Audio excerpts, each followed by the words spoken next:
Hallå där internet och välkomna tillbaka hem till mig, Thomas Conradargo Recenserar, i den här YouTube-kanalen som jag driver där jag en gång varannan vecka tar fram ett nytt sällskapsspel som jag har spelat och provat på. Jag kommer med den här webcamen som ni nu ser mig i också visa upp hur spelet ser ut samt hur reglerna fungerar och därefter komma med en slutplädering och vad jag tycker om spelet.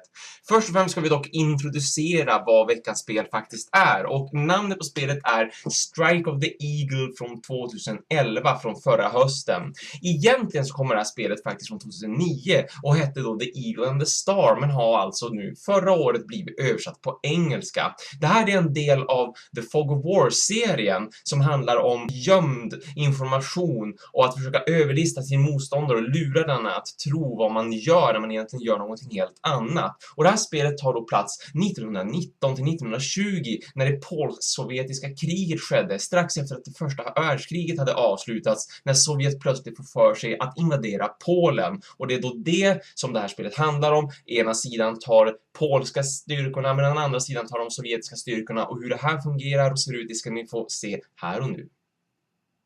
Strike of the Eagle har en spelplan som täcker delar av Polen, Ukraina och Vitryssland, och vars faktiska spelyta regleras av vilket slags scenario man väljer att spela.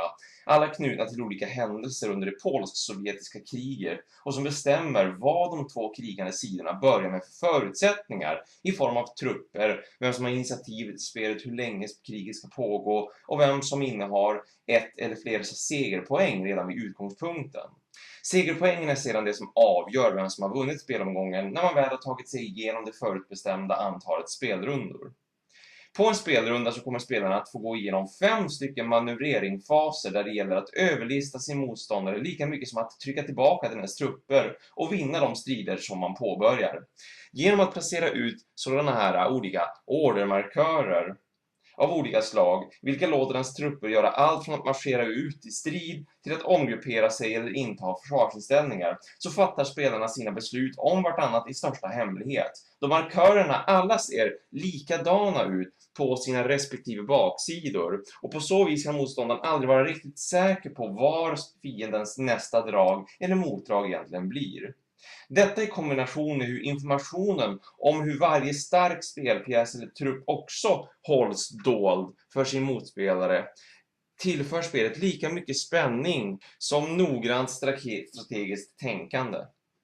För att kunna förbättra sina chanser att vinna kriget har spelarna ett halvt dussin sådana här spelkort på sin hand som de börjar med och kontinuerligt får fylla på med under varje spelrunda. Kort som man noggrant behöver överväga hur de bäst kommer till användning, då de har såväl fler order att dela ut med ordermarkörerna som en hjälpande hand i striderna, men också kan förse en med förstärkningar.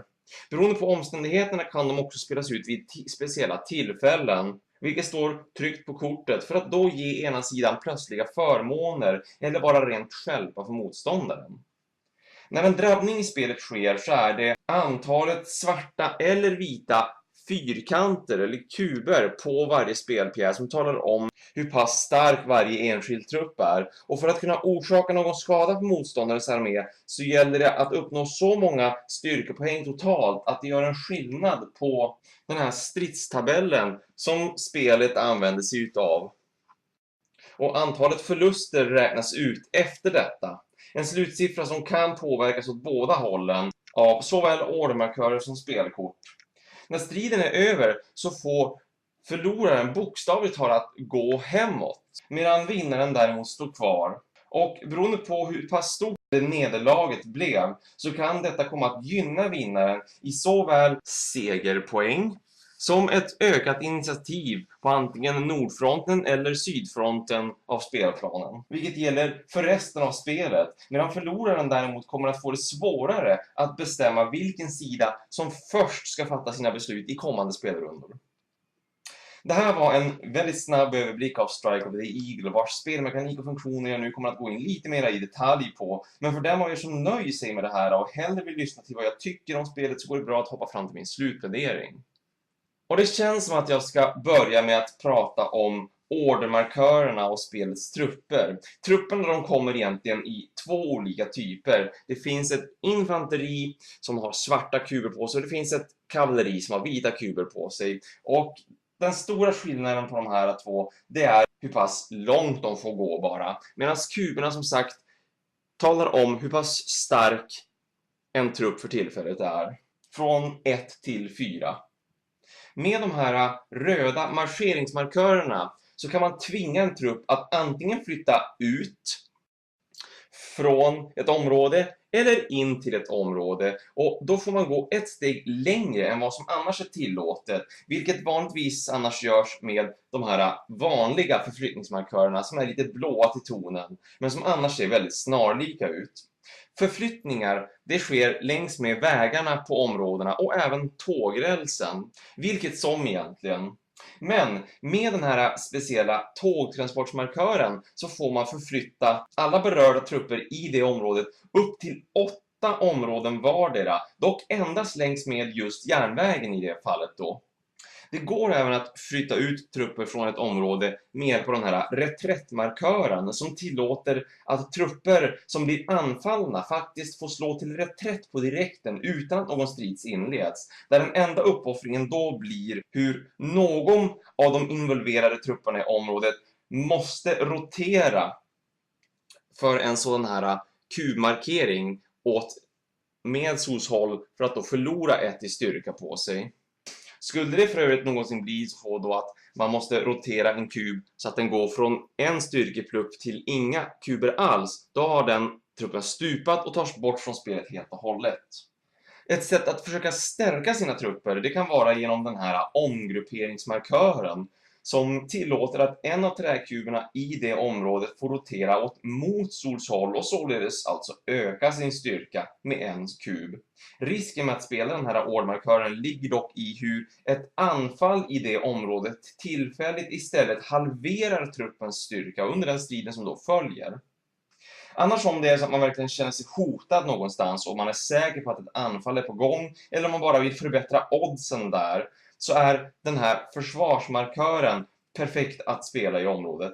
Alla trupper i det utnämnda området ignorerar då nämligen en förlust, alltså att inte behöva tvingas vrida sin enhet åt motståndshåll för att förlora en kub och därmed sin styrka.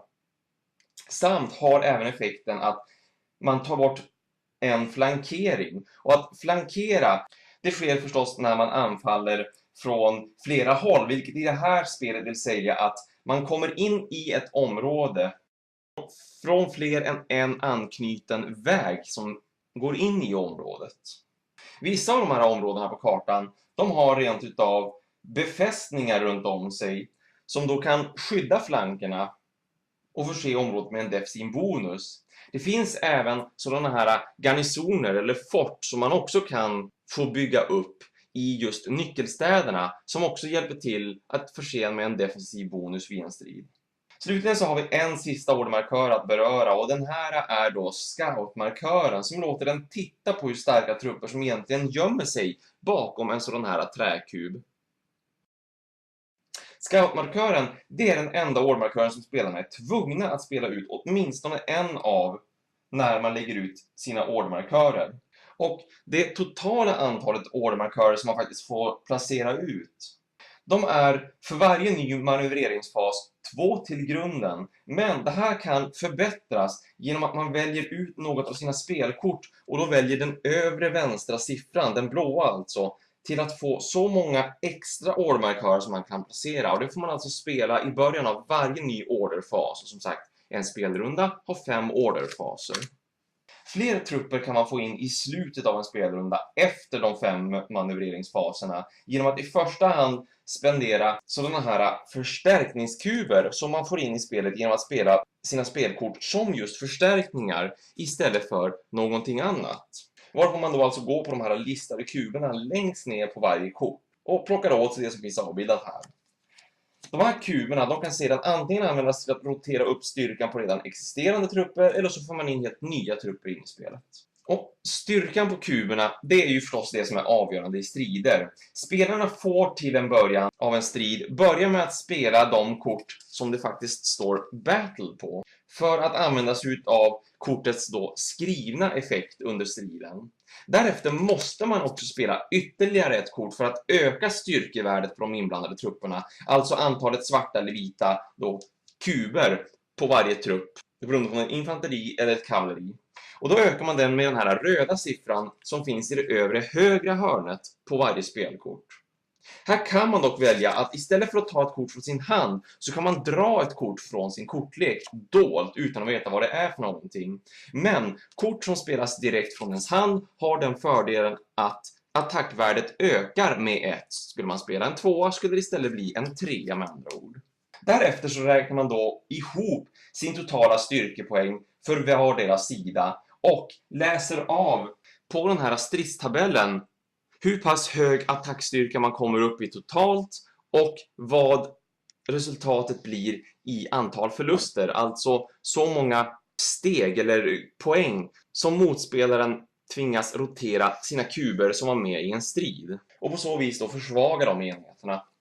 Den sida som har orsakat mest skada totalt tvingas därefter att retirera från området, och i de fallen då detta inte är möjligt så kommer de trupperna istället att försvinna helt och hållet från spelet, vilket ger den vinnande parten en segerpoäng per trupp som blir förstörd på det här viset.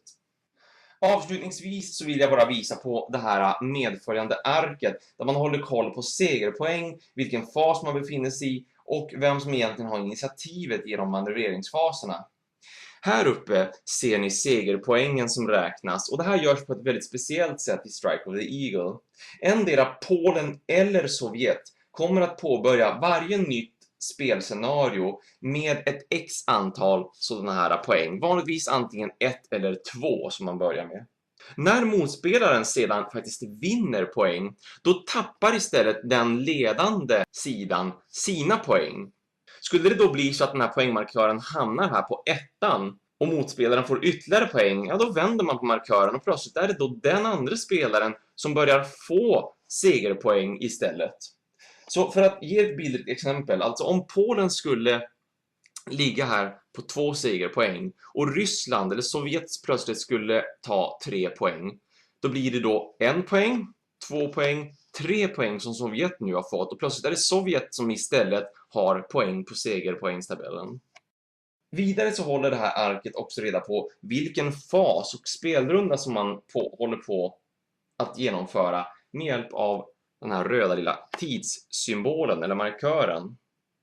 Dels så ser man här vilken fas man håller på att genomgå i lodrätt fall, och så sedan kan man även se vilken spelrunda man är på från 1 till 6 beroende på vilket scenario man spelar. Det sista som det här arket håller reda på, det är vem som har initiativ på de 2 fronterna i spelplanen, alltså den norra fronten och den södra fronten. Och det hålls reda på med hjälp av den här lilla figuren här nere.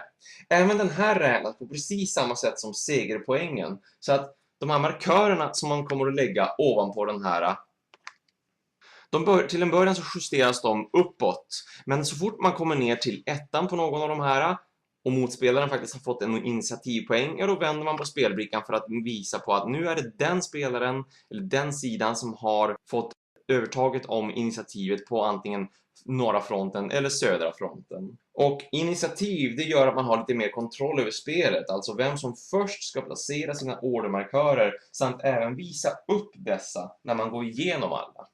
Så det här är alltså Strike of the Eagle i ett litet nötskal. Det är kubförflyttningar på en spelplan av varierande storlek där man med hjälp av såväl sådana här ordermarkörer som dessa spelkort talar om för sina trupper vad det är som gäller, och målet är att efter så många spelrundor, där varje spelrunda då består av ett antal faser, försöka vara den spelare som faktiskt har övertaget i antalet segerpoäng när alla spelrundor väl är över.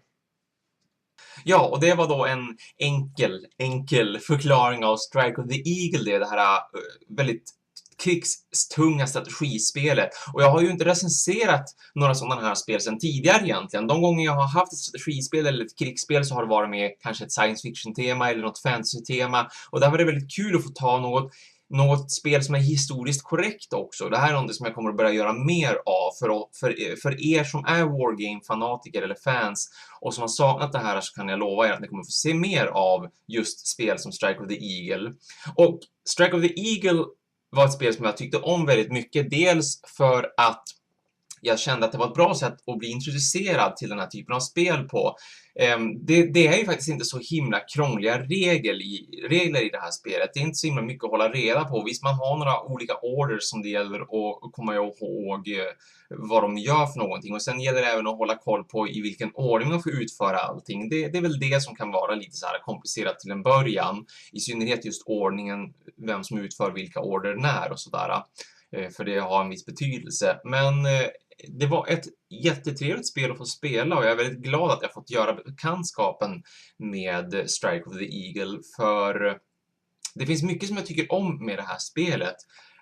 Dels så tycker jag det är hemskt kul att det är del av det här som de då kallar för Fog of War-serien. Att man faktiskt inte ser vad det är för typ av enheter som fienden kommer med, utan allt sånt är dold information. Och även att det är dold information hur man lägger ut sina sådana här ordmarkörer. Någonting som jag ju tidigare har visat på i både Game of Thrones, The Board Game, men också Starcraft, The Board Game. Det är en funktion som jag uppskattar väldigt mycket, för att dels så kan det användas för att förvirra motståndaren lite granna, och så dels bara skänker det som en ny strategisk nivå till det hela, just därför att man är inte säker på om motståndaren har tänkt att anfalla med den markör som man har lagt ut, eller om man har tänkt att försvara rent utav bara med den. Så det uppskattar jag också hemskt mycket med Strike of the Eagle, just hur det är upplagt på ett sånt här sätt, och samtidigt blir man också lite begränsad av det.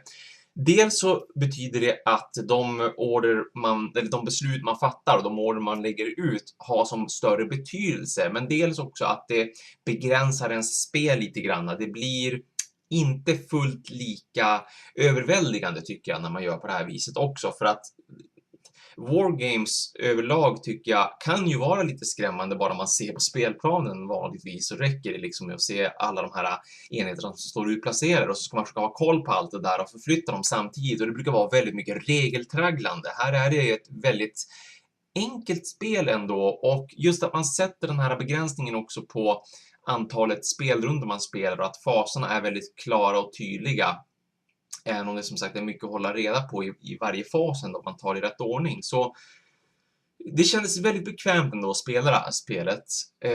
Och Strike of the Eagle går ju att spela både för 2 till 4 deltagare. Spelar man 4 deltagare, då har man för hand om varsin front. Någonting som jag också tyckte var väldigt roligt att man hade lagt till det här spelet. För det finns en front för norr och en front för syd. Och spelar man då som sagt 3 eller 4 deltagare, i synnerhet 4 deltagare, då har man hand om varsin front helt enkelt. Så att den ena spelaren sköter bara de trupperna som finns högst upp i norr, och den andra sköter alla trupper som finns nere i syd istället. Annars funkar spelet som vanligt egentligen. Man har sina egna sådana här spelkort på handen.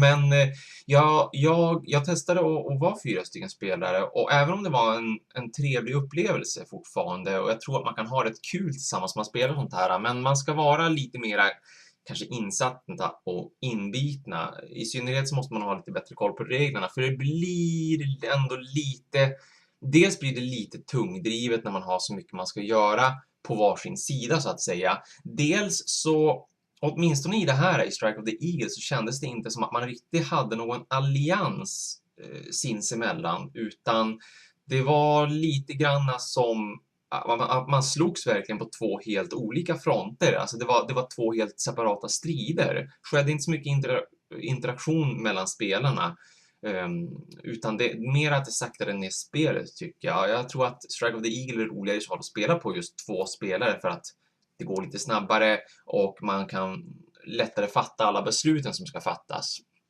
Så jag tror att, jag vet inte, men jag tror att det kan vara mer rekommenderat på 2 än på 4 eller 3 för den delen. Men ett bra spel är det verkligen. Vi hade roligt alla vi som spelare, och kände definitivt att Wargame eller inte, det här var ett bra sätt att introduceras till liksom den genren, de typerna av spelen, och det är absolut ett spel jag skulle kunna tänka mig att spela igen. Samtidigt är det så att man tycker om antingen det här sättet med hur Fog of War presenteras i det här spelet, men man är mer intresserad av fantasy, då tycker jag att man kan titta på ett gammalt spel som heter Wizard King, som jag också har spelat. Funkar på samma sätt verkligen, just när det gäller truppförflyttning och hur trupperna ser ut med de här små träblocken som man döljer då vad man har för typ av figurer på, om man roterar dem så blir de starkare eller så blir de svagare. Wizard Kings, bra tips för er som gärna vill ha ett sånt här spel med fantasy-tema. Annars om man då tycker om just hur man placerar ut ordermarkörer på det här viset, men kanske inte är så mycket för just tunga wargames, då skulle jag rekommendera att man tittar på Starcraft the Board Game eller Game of Thrones the Board Game som jag nämnde tidigare, för att alla spelen har någonting positivt och någonting negativt över sig och sådär, men det är trevliga spel allihopa ifall man söker just strategiskt tunga spel och tycker om den här spelmekaniken. Så Strike of the Eagle, definitivt att jag rekommenderar det. Det är ett bra ställe att börja på ifall man är en strateg, och jag kommer absolut kunna tänka mig att spela det fler gånger. Speciellt när man väl kan reglerna och det flyter på lite snabbare, så är det helt klart ett trevligt spel.